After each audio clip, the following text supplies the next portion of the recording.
Trying to think of how to start it. Well, what is the video about? It's about the request moment. What's that? It's like when I requested you play in another room, and it revealed something deep about our power dynamics when you said no.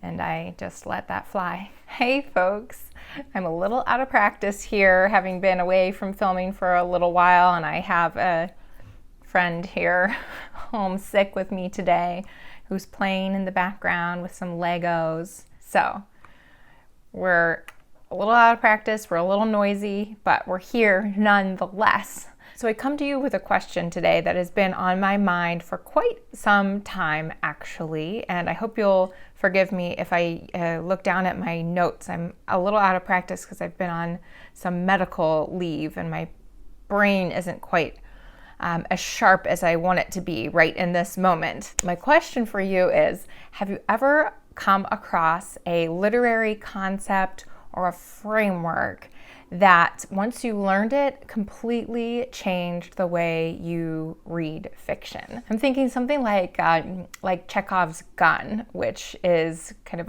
a literary framework that states that every element in a piece of fiction has to have some sort of purpose. It has to be there for a reason. Most famously, if there's a gun in a story, at some point in the story, that gun has to go off. Or maybe it's when you first learned about unreliable narrators. Did that change the way you saw first-person narrators going forward? Always asking yourself, maybe, is this a reliable or an unreliable situation? Well, I've come across something that has completely changed the way I read fiction recently. It's actually something that I read and have known about for quite some time, but for some reason this year, starting with this year, this really just popped out as something I've been paying a lot of attention to. And that framework or that concept is called the request moment. And it comes from, and I don't know if I assume that he originated it, but I first encountered this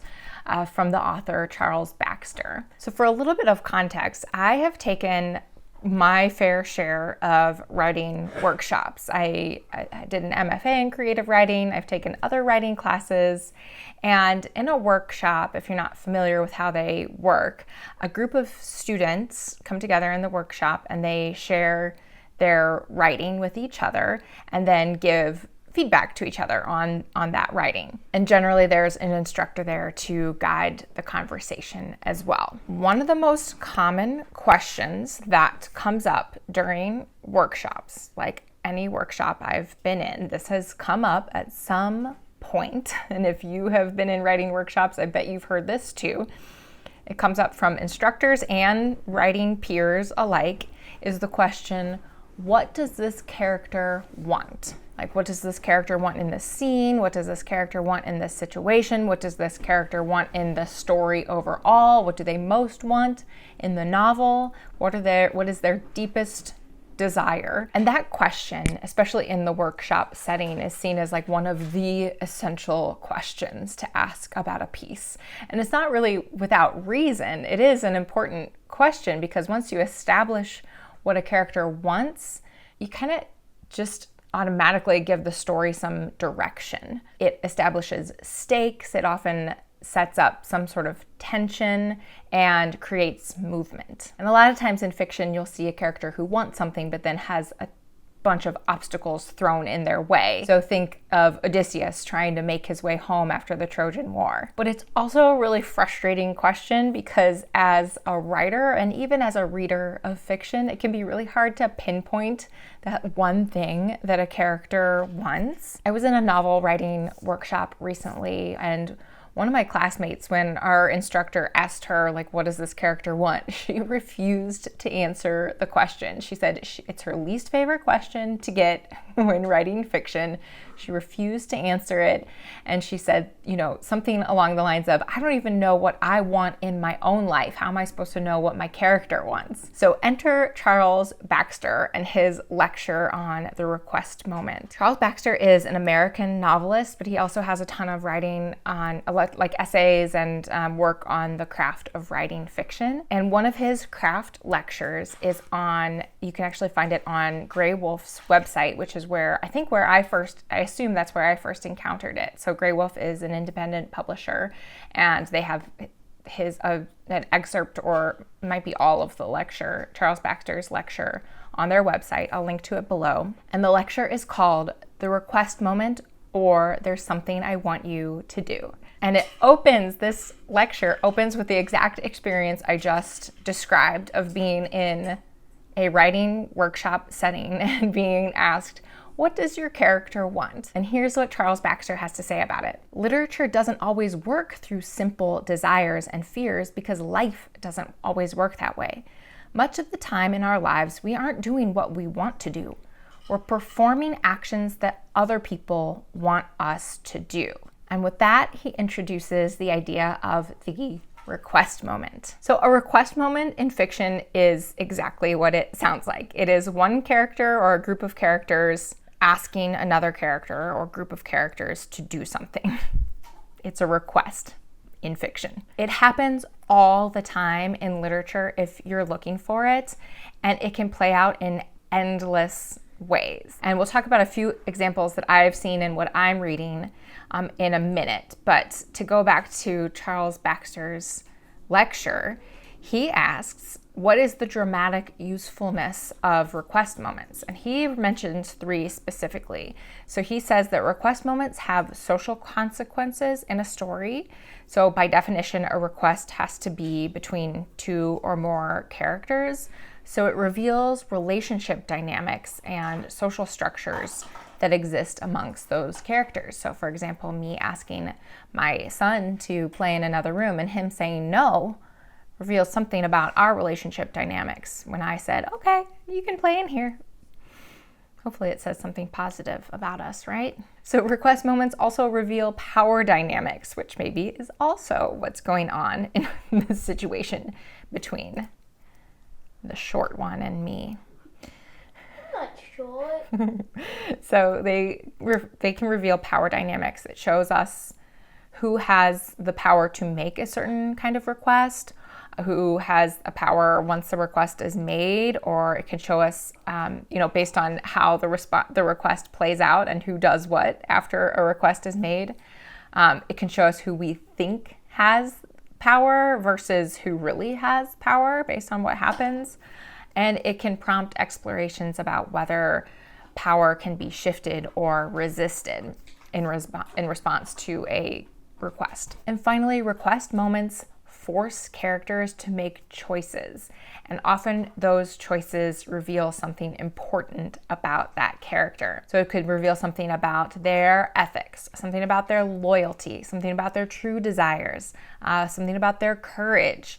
It could be anything, but the key is that a request provides the dramatic opportunity for a character to make a choice about what to do about that request.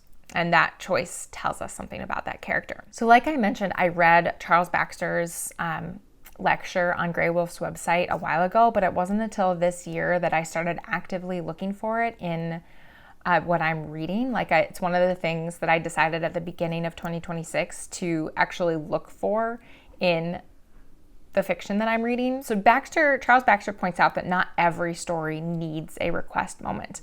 But now that I'm looking for it, I honestly see them in everything I'm reading. I've picked only 5 of the books I've read so far this year in 2026 that have really strong request moments. Some of them that I've read have been more subtle. Some of them have been really strong and obvious, like turning points in a novel. As usual, these books are all from independent and small presses, because that's what we talk about here on this channel, and that's what I love to read from.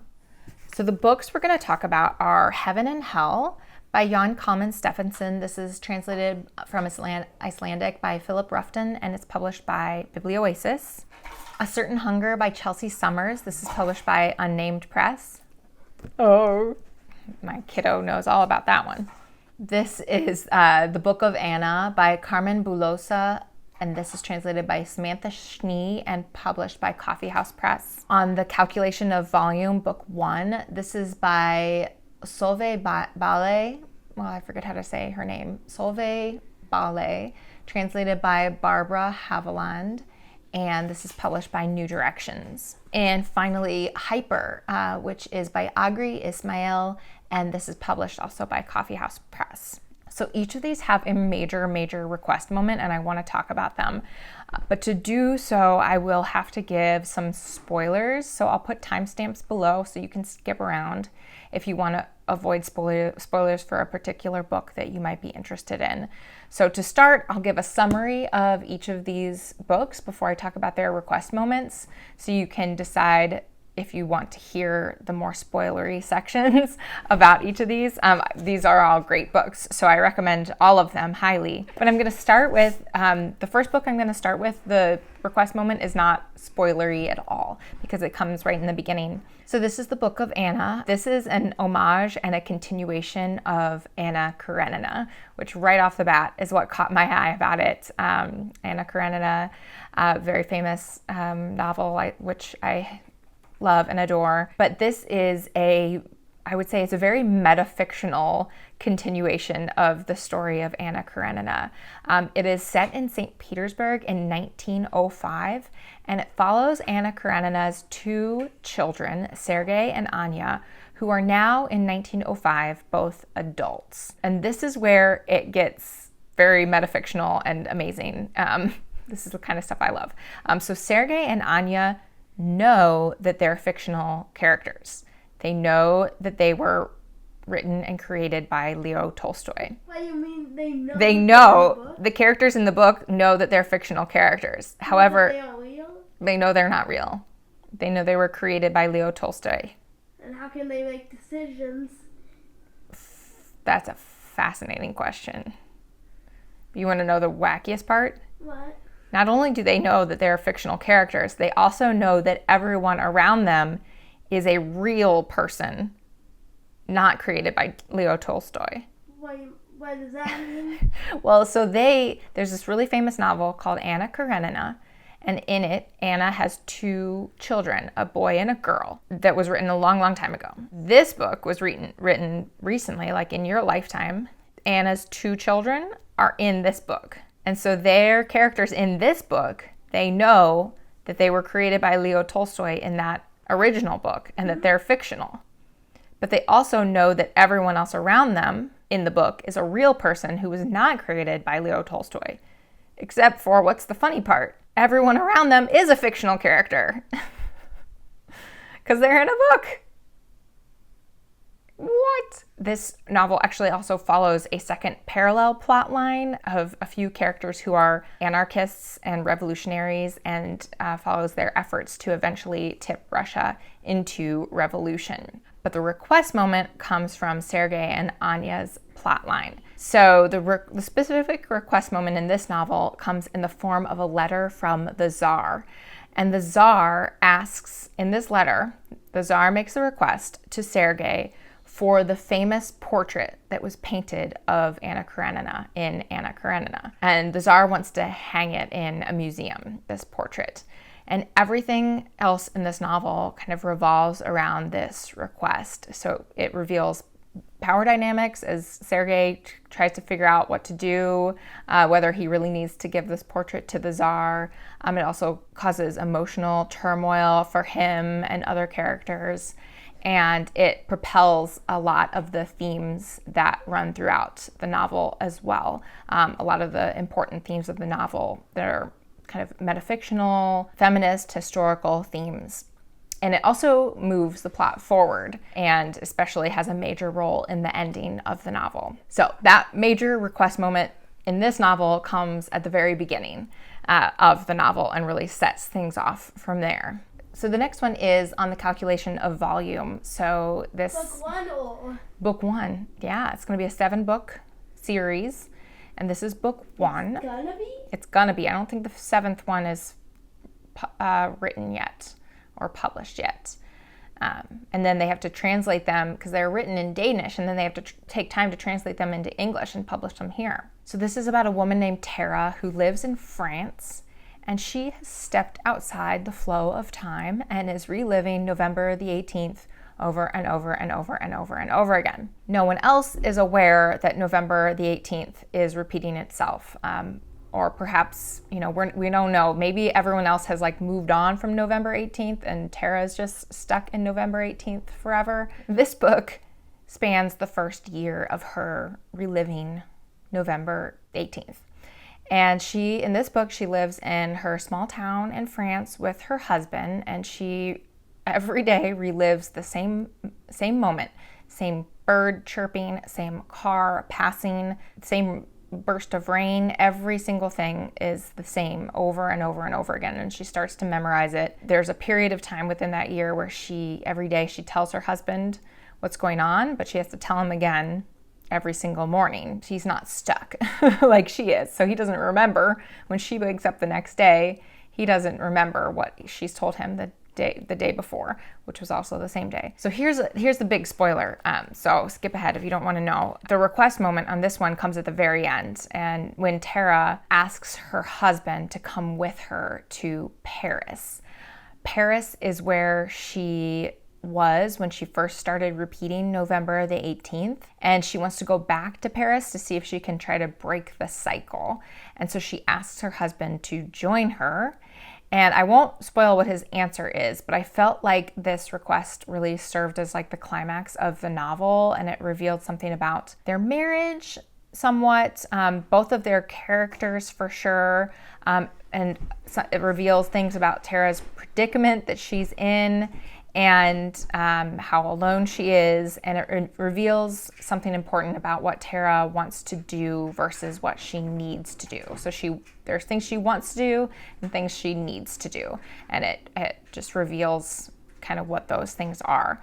And thus, it thrusts us forward into the second novel. And I've only read the first two novels so far, but both of them have done a really good job of something happening at the very end that thrusts you forward into the next novel, which I think is really important when you have 7 books all set on the same day. You need a reason to continue. And I think so far, based on 2 books only that I've read, she's done a really good job of that. All right, I have to have a quick scheduled phone call. So when I come back, the image might be a little bit shaped differently because I need to get my phone and use my phone and then replace it. And sometimes it's hard to place it exactly in the same spot again. So we will return. Okay. Are we good? They're basically the same, except you're a little closer to there. You can tell that from all the way over there? I think this was the first book I read in 2026. Was Hyper. So this is a debut novel that follows a Kurdish family starting in 1979. So it follows a mother, a father, and their 3 children. And it opens in 1979 when they flee Iran and move to London. And then it fast forwards to 30 years later, and you see the 3 children who are now adults. You kind of see them dealing with their own adult crises. And they're really, throughout the novel, these 3 kids in particular are very disconnected. 3 adult children are really disconnected from one another. So you get basically a whole novel or novella about each of them and what they're going through. Two of the children, so it's 2 sons and 1 daughter. The daughter has just in the novel has just left her husband and is now struggling to make ends meet in Dubai with her 6-year-old. And the youngest of the 3 children, the youngest of the 2 sons, is now living as a computer hacker in New York.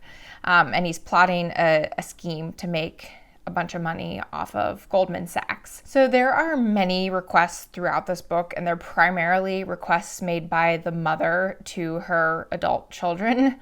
And most of those requests go unheeded until the very bitter end of the novel. So I won't spoil exactly what happens, but at the very end of the novel, the mother asks her youngest son, the hacker living in New York, to please help his sister, who is, as you remember, stranded and struggling in Dubai. And so she asks her youngest son to please help his sister.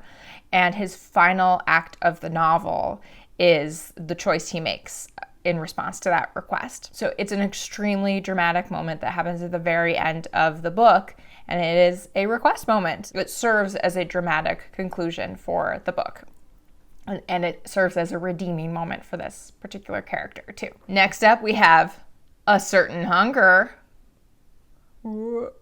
Cannibals. So this novel follows the brilliant and psychopathic food critic Dorothy Daniels. And when the book opens, pretty much right away, almost right away when the book opens, we know she is in prison for killing a man, killing her lover. But what we learn over the course of the novel is this was not her first murder. She has, let's say, a bit of a taste for plotting the gruesome deaths of some of the men in her life. This was another moment where the request moment happened and I just almost shouted, like, request moment. It was such a huge thing. It's a request moment that you learn at almost the very end, but it's actually the request moment that you learn at the end is actually a memory that Dorothy returns to that happened maybe before all the murders, maybe it was after the first murder she does, but I think it was before. So it's a memory from long ago, and it's a memory of a request moment that is a huge, turning point for what we know and understand about this character. Here's the spoiler alert. Before she started murdering her lovers, she had a meaningful and long-term relationship with a man. It was really her only meaningful long-term relationship. And we learn at one point that her boyfriend proposed, and she had to make a choice about whether to accept his proposal or not. And her choice reveals so much about her character and her trajectory from that point on. It maybe even just confirms everything we know about her and who she really is, and what she really wants out of life. That is the pivotal moment for her, is that request moment, and the choice she makes in response to his proposal is her pivotal moment that just leads her down this what eventually becomes a very unique life. But it also comes to us as a memory, so there is a little bit of a lingering question about what she regrets in terms of her response to that request as well. So it's a huge moment in the novel. It kind of serves as this one real insight we get into her core. She's a psychopath, so everything we know about her is just so different from this kind of vulnerable core that we get in response to this request moment. And finally, we have Heaven and Hell. This is set in a very remote part of Iceland in the 19th century, and it opens with a group of fishermen who are heading out in the very early hours one winter day to fish for cod. And while they're out at sea, a tragedy occurs.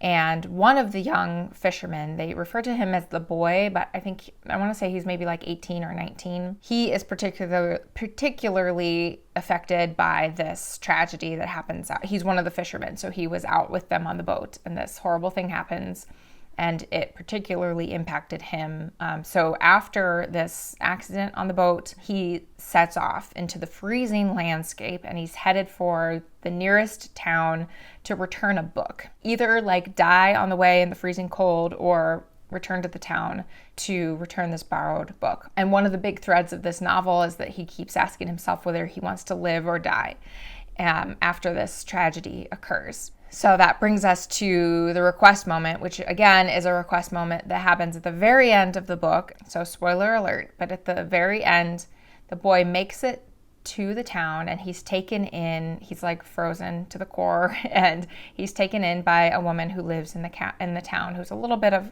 kind of an outcast. So he's taken into her shop, cafe, restaurant, bar. There's this moment where he comes downstairs and he's speaking to this woman and another woman, and she makes a request of him. And he's still kind of on the fence of does he want to live or does he want to die? It's actually my favorite request on this whole list. Her request is very simple, but it is pivotal for this boy. Another spoiler, the tragedy that happens in the beginning is the boy's best friend dies. He freezes to death on this boat. So he's made this whole journey, and he's sitting there with her, and she asks him to tell the story of their friend's death. That request literally saves his life. He kind of decides from there to live because he has to finish telling this story. He has to tell the story of his friend and how he died. And so it's the request that saves his life and forces him to realize that he does want to live. And of course, on a meta level, this is saying that stories are what keep us alive. And not just keep us alive in the moment, like this boy wanted to live to finish to tell the story, but also the story is what keeps his friend alive, because he's keeping his friend's memory alive by telling stories about him. What I've loved about noticing request moments in everything I've been reading so far this year is how varied they are from story to story and novel to novel. They can do so many different things within a story. A request moment can launch a whole journey. It can also end a journey. It can create conflict. It can prompt tension. It can solve conflict and tension. It can reveal power dynamics. It can create an ethical dilemma if someone is asked to do something that is a problem, that is wrong. You have to decide if you're going to do it or not. A request moment can reveal themes in a lot of different ways. It can reveal the themes of the novel. It can be the climax of the novel, or it can be the thing that sets the whole novel off from the beginning. But also, to return briefly to that really annoying question, what does your character want? I think the request moment is maybe one of the best ways to reveal or clarify the answer to that question, to reveal or clarify what a character wants, what they really want, because it can force a character to make a choice. And that choice is often very revealing about what they want or what they really need. So now for my request moment. I would love for you to think about books that you've recently read and whether or not there were request moments in that book. Were there requests that were really important to that story? I just challenge you to start looking for request moments in the stuff you're reading. I have a hunch that you'll start seeing them everywhere too. Thanks so much for joining me today. I really appreciate you being here. My voice is a little scratchy from the allergy season right now, so apologies for that. But I'm so grateful to you for being here, and I'll talk to you next time. Bye.